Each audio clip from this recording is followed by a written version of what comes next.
Welcome to the True Stories channel. Before we start today's story, we would like to inform you that a friend of ours has started a YouTube channel where he's picked up the story A Sniper's Fight for Survival and has put up a different version of the story. Please head out to his channel. The link is in the description box, so head over there and help with a like and a subscribe. Now let's start with today's story. I still remember the day I met Charlie as if it happened yesterday. It was by pure chance. He was sitting at a coffee shop reading a book and I couldn't help but notice him. Something about his presence felt magnetic. I sat down across from him, struck up a conversation, and we immediately clicked. We exchanged numbers and the rest was history. It felt like destiny, like everything had led up to that one moment. I remember telling my best friend that I had met the one, and it was love at first sight, at least for me. After dating for 6 months, we moved in together. And that was when everything just felt right. We didn't rush into marriage, but my parents were very eager for us to take that step. They've always been traditional, and I knew they had their reasons for wanting us to get married sooner rather than later. So we did. We had a big wedding, one that was mostly paid for by my parents, except for the bar and the honeymoon, which his parents kindly covered. It was a dream, really. Everyone was so happy for us, and we couldn't have asked for a better day. Charlie and I have always been close. Our relationship has been easy, filled with laughter, love, and mutual respect. He treats me like a queen, and I try to do the same for him. There's this natural, effortless love between us, the kind that feels like it's meant to last forever. We've grown so comfortable with each other, and we express our love in small ways every day. Whether it's a thoughtful text, holding hands in public, or just sitting together and talking about our day, I've never felt more cherished. But then, 2 months ago, everything changed. I don't know what came over me, but I made the biggest mistake of my life. It started innocently enough, just some light flirting at work with a colleague. He was someone I'd known for a while, and we had always gotten along. But that day something shifted, and before I knew it, we were in the middle of something I never expected to happen. It happened once, and I immediately felt the weight of my actions. I wanted to run home and tell Charlie everything, but I didn't. I couldn't bear to see the hurt in his eyes. Instead, I buried the guilt deep down and tried to carry on like everything was fine. But every time Charlie does something kind for me, I feel this overwhelming guilt. I look at him and I can't help but think, how could I have betrayed him like that? I've been trying to make up for it in any way I can. I shower him with affection, maybe more than I should. I keep telling myself that if I love him this much, I can make it right, but it doesn't feel like enough. There are times when I catch myself being a little too eager to please, giving him extra attention, hoping it will make up for the trust once shattered. My dad jokes about us needing a room every time he sees us in public. Charlie and I are often so caught up in our own little world, stealing kisses or holding hands, that it's hard to remember what I've done. But then the guilt creeps in again, like a constant reminder of my mistake. I don't know if I'll ever feel like I'm deserving of his love again. I feel like I need to explain what happened with Trevor, though I'm not proud of it. It all started when I was selected for a special assignment. Team at work. It was a huge opportunity, and I was excited about the chance to contribute to a project that was so crucial for the company and its shareholders. But the pressure was immense. The deadlines were tight, the expectations high, and everyone was feeling the weight of it.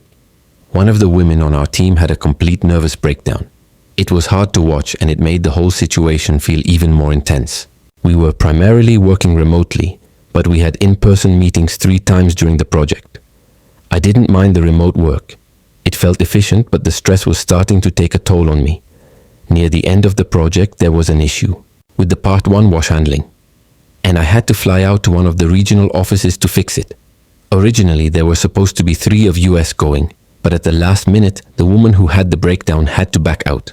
So it ended up being just me and Trevor, the colleague I'd been working most closely with, going to handle things. The entire week was a blur. We were working non-stop, starting at 7 a.m. and often not finishing until after 10 p.m. It felt like we barely had time to breathe. We were always in the office, just eating whatever we could grab between tasks. There were moments when I felt like I was about to break, just like the woman on our team, and I'd catch myself thinking, I can't keep this up much longer. But Trevor was always there, working just as hard, pushing through with me. We would exchange glances over the top of our laptops when things got rough, silently acknowledging how difficult it was, and that shared understanding felt comforting. By Wednesday afternoon, after what felt like an eternity, we finally fixed the issue. The relief was overwhelming.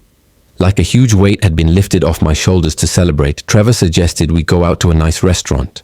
We both needed a break after everything, and a nice dinner seemed like the perfect way to unwind.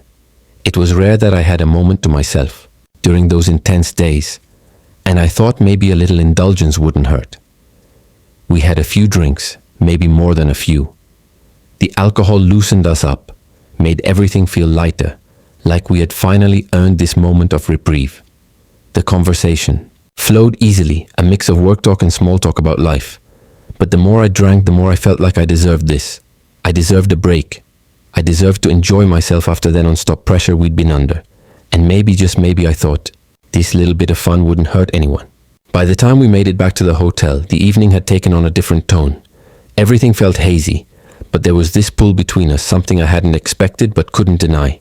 It was spontaneous, but in the back of my mind I kept telling myself it was just a way to unwind, just a way to escape the stress for a moment. Soon I was in his bed, having sex with him.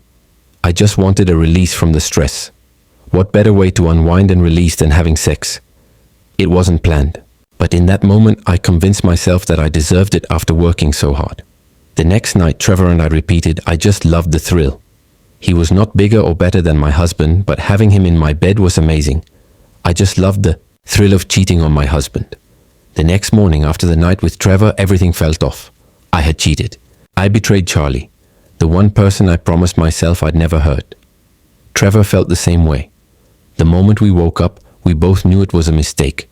He knew I was happily married, and I knew he was engaged. We had crossed the line that we couldn't uncross.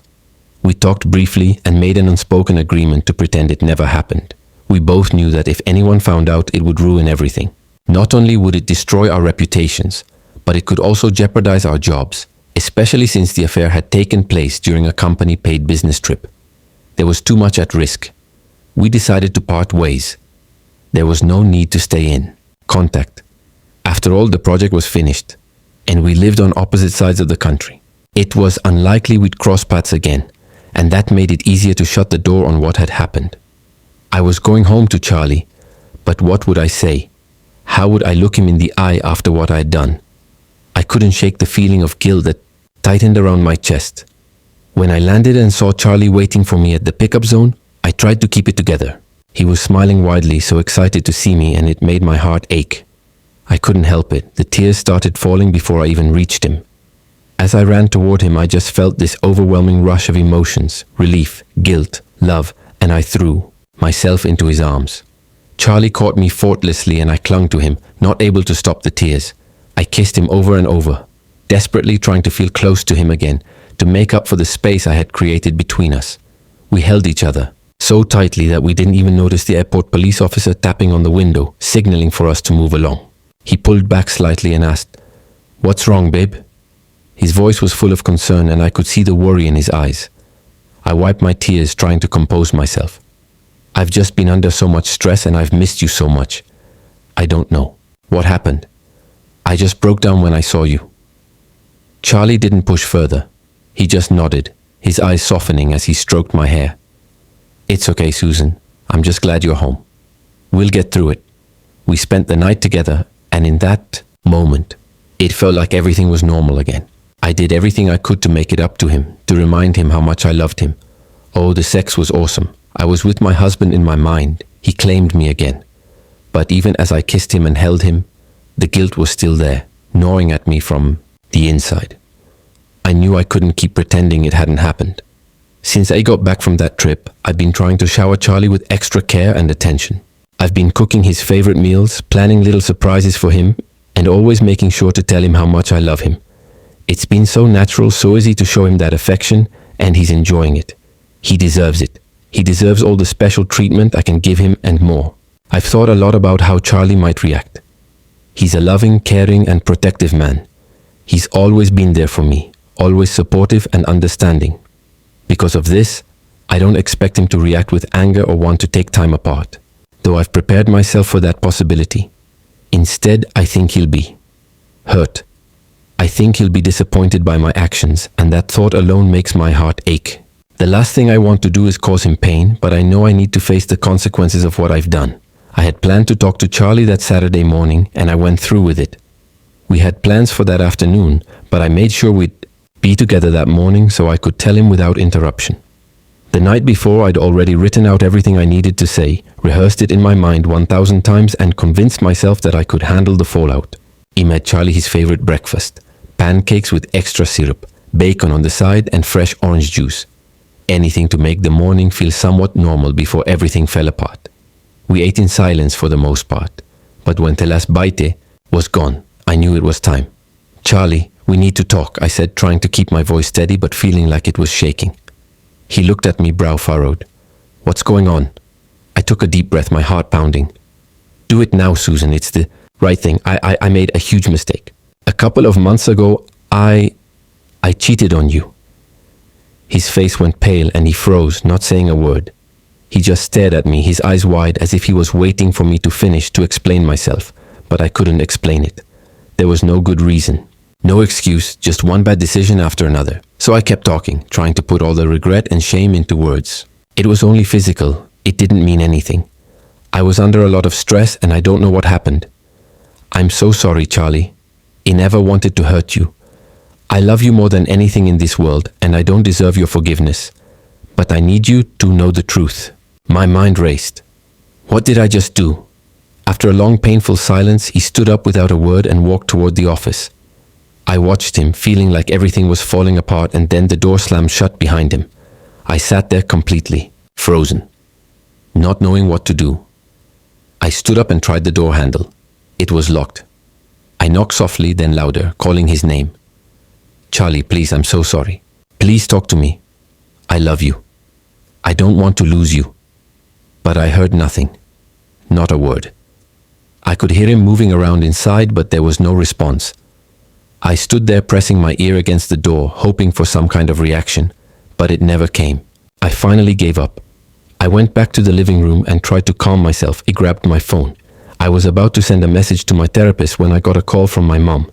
I hesitated for a second, but then I let it go to voicemail. I needed to focus on Charlie right now, not talk to my mom. A few minutes later, I heard a knock at the door. I quickly stood up, confused. Who could it be? I walked over and peeked through the peephole, and my heart dropped when I saw my parents standing on the other side. I opened the door, still in shock. "Mom, Dad, what are you doing here?" My mom didn't hesitate, her voice filled with a mix of concern. And something else, something that made my stomach drop.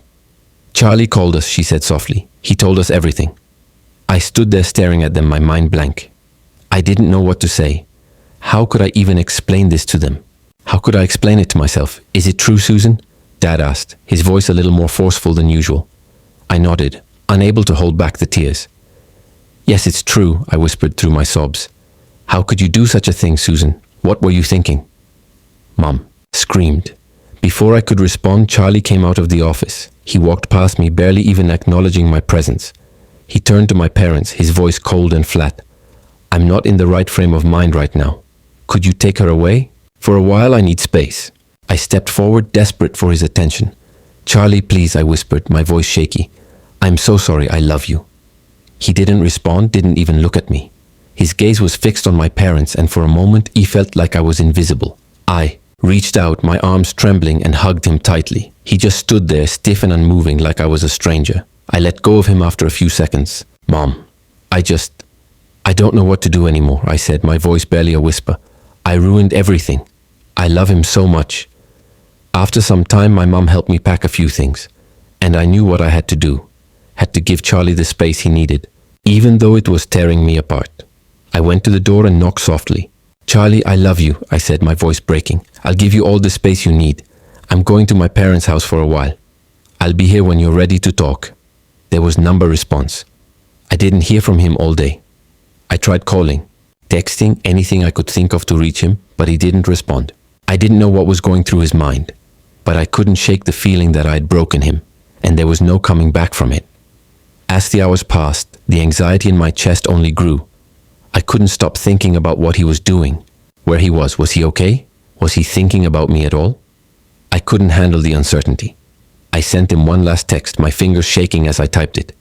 "Charlie, please, I'm coming over. I'm worried about you." A few moments later, I heard the ping of a reply, and I opened it quickly, hoping for some sign that he was okay, that he wanted to talk. But instead, I saw his message. Please leave me alone. I stared at the screen, my heart sinking. That was it. He didn't want to talk. He didn't want to hear from me. I barely slept that night. I couldn't stop crying. The next morning I woke up to find my parents sitting at the kitchen table, sipping their coffee in silence. Their faces were etched with sadness, and I thought for a moment it was just because of what had happened with Charlie and me. But then my dad spoke. Charlie came by this morning, he said. No, we didn't see him, my dad continued. But we know he was here. He left your car in the driveway, packed with all of your things. I could barely get the words out, my voice shaking. What do you mean? My car, we saw the car full of your things. All of them. Trash bags, Sue. It looks like he cleared you out. He ran outside before I could process it fully. My SUV was parked in the driveway, its back seats and trunk stuffed with black.